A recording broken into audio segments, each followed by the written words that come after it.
제도권 주식 분석입니다. 자, 70%가 폭등했는데 다시 제자리에 온 하이닉스를 눈여겨보자라고 말씀을 드리고 있습니다. 자, 지난주에 한 10% 정도 반등을 했거든요. 근데도 여러분들 아직까지도 기회가 많다라는 것을 제가 두 가지로 요약해서 말씀을 드려보도록 하겠습니다. 자, 배당주도 중요하지만 배당주는 기본으로 깔고 가고 추가적으로 자금력이 있다라고 한다면은 SK 하이닉스를 장기적으로 보유하셔도 괜찮다라는 생각입니다. 지난주에 시장이 밀렸을 때 우리는 힌트를 얻었습니다. 시장이 밀렸을 때 반등을 했는데 반등을 아직 다 하지는 못했다. 그래서 조금의 더 여력이 있었다. 일목 하단에서 26주를 돌아봤을 때 평균적인 가격은 이 정도까지는 코스피 지수가 돌아와야 되는데 아직은 약 100포인트 정도의 여유가 있다라는 겁니다. 2700 물론 2890까지 올라갔었지만 2700에서 2380까지 급락했다가 다시 돌아오는 과정에서 회복했던 종목, 회복한 종목, 회복할 예정인 종목, 회복 못한 종목, 오히려 나락간 종목 여러 가지가 있는데요. 하이닉스는 대표적으로 회복 중에 있는 종목이다라고 보시면 될 것 같습니다.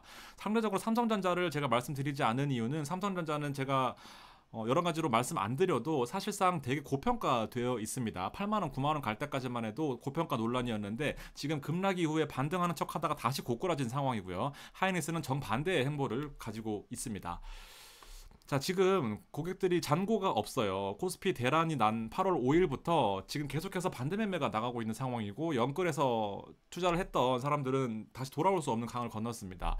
자, 이때 한번 돌이켜 보면요. 8월 5일 날 저희 코스피 500 아니 코스피 200 선물 옵션 하시는 분들 진짜 손실이 많이 났어요. 제 고객들도 다 합치게 되면 한 80억 이상 손실이 났습니다. 선물 옵션 고객이 많지는 않지만 아무래도 선물하시는 분들은 금액이 크다 보니까 벌 때는 화끈하게 버시지만 이럴 때는 더 화끈하게 이러시는 부분들이 많거든요. 자, 보세요.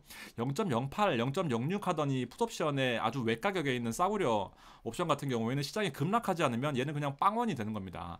왜냐하면 0.06원에도 어떤 식으로 되냐면 312원까지 내려와요. 코스피 200 지수가 지금 현재 370인데 350인데 312까지 내려와야 행사가 되는 거예요. 그러니까 사실상 꽝인 거죠. 312가 뭐 웬 말입니까? 350, 360 이러고 있었는데. 자, 근데 갑자기 시장이 급락하게 되면서 얘가 급등하게 됩니다. 자, 312까지 내려오게 되면 대박이 나는 거예요. 11.50까지 급등했습니다. 자, 근데 보시면은 지금 시장이 다시 다 고꾸라졌어요. 그리고 다시 원상복구 되어 있는 상황이고요. 이때까지 버티지도 못합니다. 그 다음날 다 반대매매 나갈 거예요. 그러니까 무슨 말이냐면은 자, 312원에 팔 수 있는 권리가 행사될 가능성은 빵원이었다 말이죠. 실질적으로 8월 8일이 목요일이었고요. 이때가 월요일이었는데 목요일이 만기였습니다. 그러니까 만기가 이만큼 남아있으면 아무래도 가능성 때문에 프리미엄 때문에 올라갈 수도 있겠지만 사실상 3일 남은 시점에서 312까지 떨어질 확률은 되게 낮다라고 봤었는데 갑자기 8월 5일날 시장이 급락하다 보니까 풋옵션 312짜리에 팔 권리 더 빠지면 가능성이 있으니까 대박이 나는 거니까 이 풋옵션 가격이 급등했었던 적이 있습니다. 자, 근데 보시면 급등했다 여기 코스피 지수는 급락했다가 다시 다 반등을 하면서 실질적으로 대부분 꽝으로 수렴하고 있는 그런 단계입니다. 자, 그 다음에 보시게 되면 콜옵션은 오히려 빠졌고요. 시장이 반등한 8월 6일부터 8월 9일까지입니다. 콜옵션이 더 대박이 났었어야 되죠. 오히려 순매수, 개인들의 순매수는 콜옵션이 마이너스고요. 풋옵션은 오히려 플러스입니다. 그러니까 한번 빠졌던 시장이 계속해서 빠질 거다라고 믿고 있는 사람들은 그 하루 손실뿐만 아니라 화수목 계속해서 손실이 발생할 수밖에 없었던 이제 그런 국면을 맞이하고 있었던 개인들의 선물 옵션 시장이었습니다. 자, 코스피는 이 당시에 2300부터 2500까지 회복을 했는데 6일부터 대량 손실이 발생했습니다. 사실상 엄청나게 손실이 커졌다라는 부분 이외에도 선물 옵션은 대용이라는 걸 활용합니다. 만약에 한 계약당 뭐 600만 원, 700만 원이 필요하다라고 한다면 주식은 600만 원, 700만 원이면 다 내 600만 원이 있어야 되잖아요. 아니 대출을 쓰지 않는 이상. 근데 선물 옵션 같은 경우에는 내가 주식을 보유하고 있다 그러면 현금이 반만 있으면 돼요. 그러니까 600만 원이 필요한 선물 옵션 같은 경우에 300만 원만 있을 경우에 만약에 내가 300만 원만 있으면 주식 선물을 할 수 있는 겁니다. 그러다 보니까 레버리지라는 것을 사용하는 거예요. 그러니까 이제 사실상 주식을 팔아야 돼서 팔아서 돈을 갚는다라는 겁니다. 이를 반대매매라고 하는데 담보 유지 비율을 지키지 못한 것들이 대부분 반대매매가 나오면서 개인들은 주식할 수 있는 그 자금력이 매우 부족해 있는 상황이다라고 보시면 될 것 같습니다. 참고로 제가 이걸 지웠는 것 같은데 0.06이면 25만 원이거든요, 하나에. 그럼 0.06을 곱하면은 하나에 15,000원이에요. 계산은 제가 했다가 지워서 대충 보겠습니다. 자, 15,000원인데요. 자, 얘는 11.50이잖아요. 그럼 11.50에다가 25만 원을 곱하면 285만 원인가요? 이렇게 됩니다. 285만 원이 되는 거예요. 그러면은 300 몇 배가 되는 거거든요. 몇 배야? 하여튼 근데 자 15만 원, 15,000원짜리가 285만 원이 되는 겁니다. 그러면은 15만 원짜리는 2,850만 원이 되는 거고요. 그럼 혹시나 해서 내가 한 150만 원 투자했다. 2억 8,500이 되는 겁니다. 풋옵션 대박은 그렇게 이루어지는데 대부분은 이렇게 고꾸라졌다가 회복을 못하는 상태가 되기 때문에 자 프리미엄이 대부분 꽝으로 수렴하고 이 콜옵션 매도의 프리미엄, 콜옵션 매수자들에 대한 이 꽝이 되는 프리미엄이 결국에는 우리가 자주 사용하시는 커버드 콜에 대한 배당 프리미엄이 된다라고 생각하시면 됩니다. 그러니까 한두 번 잠깐 대박 나더라도요. 결국에는 이거를 청산할 수 없습니다. 그냥 다시 들어가거나 더 떨어지기를 기대하면서 결과적으로 만기까지 들고 있다가 꽝이 되는 이제 그런 것들이 대부분의 커버드 콜에서 배당 재원이 된다라고 보시면 됩니다. 조금 얘기가 길어졌는데 자 그래서 8월 6일부터 8월 9일까지 개인들이 외국인과 기관들이 담은 종목들을 보면요. 삼성전자는 3천억 매도가 나왔습니다. 근데 보시면 하이닉스는 1조 1285억 원, 1285억이구나. 자, 생각보다 크진 않네요. 자, 어쨌든 하이닉스가 가장 순매수 상위에 올라왔습니다. 그리고 상위에 올라가 있는 종목들을 보면 하이닉스, 삼바, 포스코홀딩스, SK텔레콤 대표적으로 배당주 이렇게 올라와 있습니다. 자, 그러니까 실적이 좋거나 아니면 가격이 떨어져 있거나 아니면 앞으로 시장 전망이 좋거나 이렇게 사실 종목들이 좀 분류가 돼 있다라고 보시면 됩니다.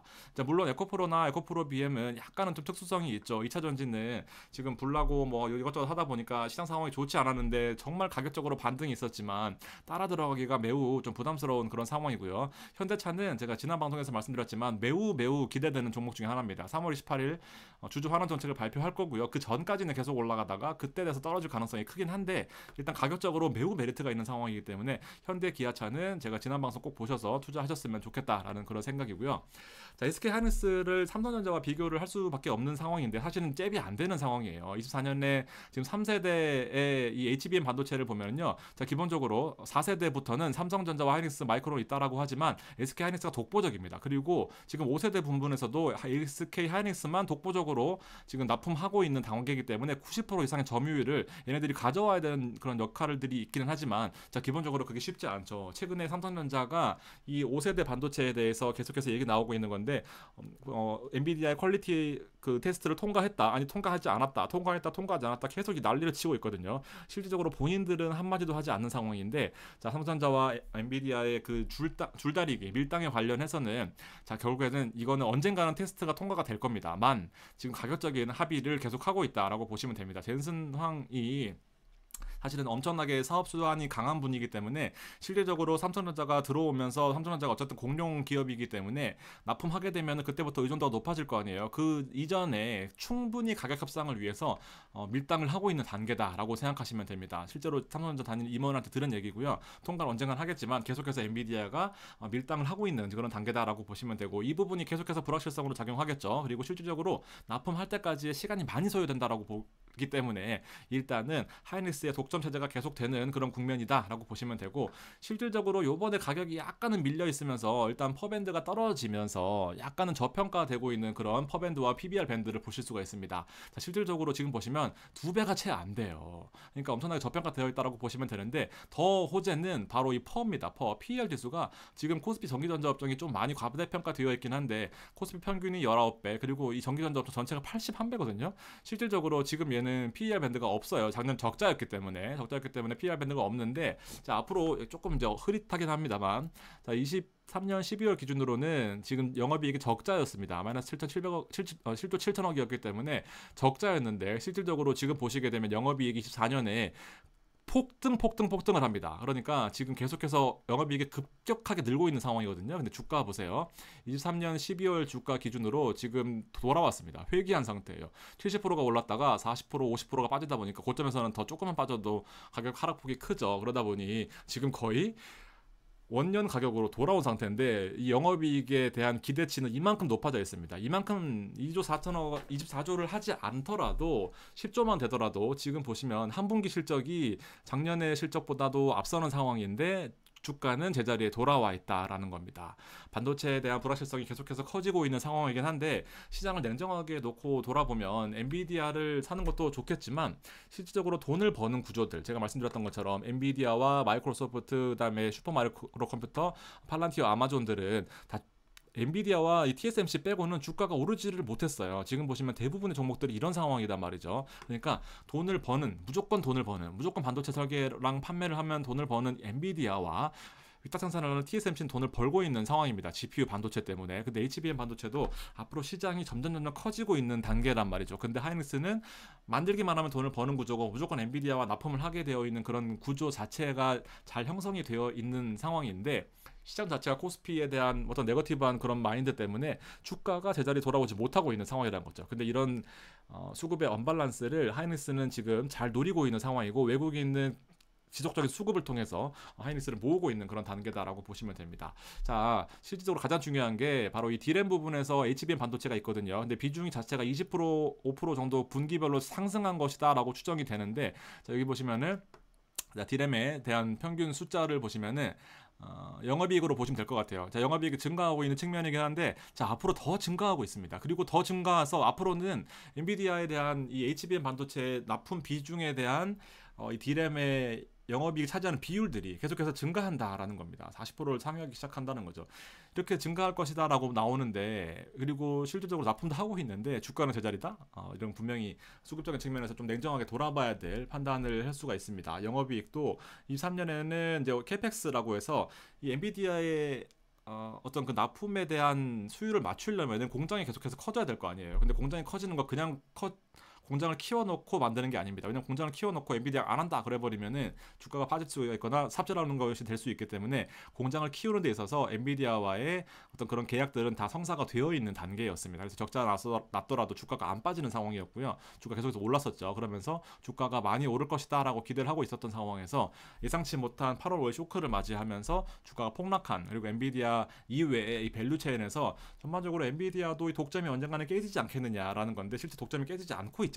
그러다 보니까 주가 자체는 계속해서 엔비디아와 실제로 어떤 형태로든지 간에 매출이 발생하는 종목들에 대해서 좀 집중을 할 필요가 있다라는 겁니다. 자, 그래서 지금 최근에 또 트렌드가 전력 인프라 쪽에 이제 AI 관련돼서 이런 종목들이 많이 나오고 있어요. 실질적으로 LS 일렉트릭이나 HD 현대 일렉트릭 이런 종목들이 다 포함이 되어 있는 ETF의 형태라고 보시면 되는데, 월가도 사실은 급한 불은 껐어요. 여기 보시면 실업수당 청구 건수가 낮게 나오면서 어떤 경기 침체에 대한 우려가 좀 사라진 그런 모습이고, 월말에 엔비디아 실적 나옵니다. 그리고 실적은 잘 나올 것이다 라고 기대를 하고 있어요.